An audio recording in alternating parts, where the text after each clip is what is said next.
Welcome back. We are going to see some plugin extension that will be using in our tools IDEs, so as you can be able to develop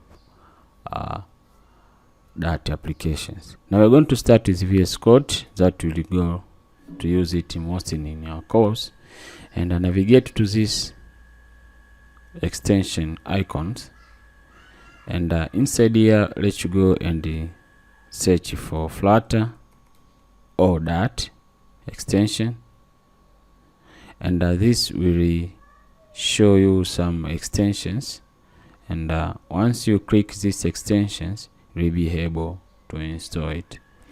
And because Flutter depends on Dart, once you install this extension will force you to install Dart. So either way, you should have a Dart or Flutter support on your IDE. For my case, I have already installed it, and I can reload, and I will make sure that I have Flutter and Dart installed on my extension.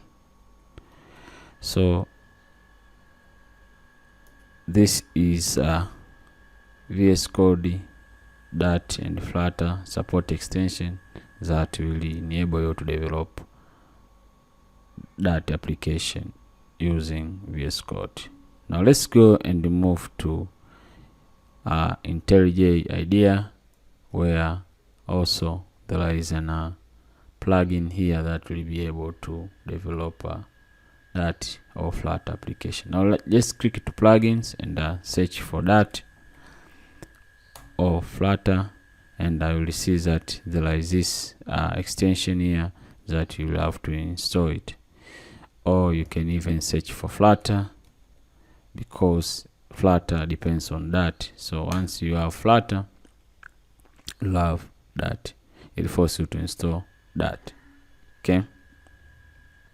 Moreover, if you go to Android Studio, there is a Flutter plugin for it, so you have to install it. And if you see, there is information here, and it's a tool to support to develop Flutter application. And if you're looking for that, you will see that it's also installed. So this other extension, if you are using IntelliJ or Android Studio, and if you are using VS Code, you should install for support.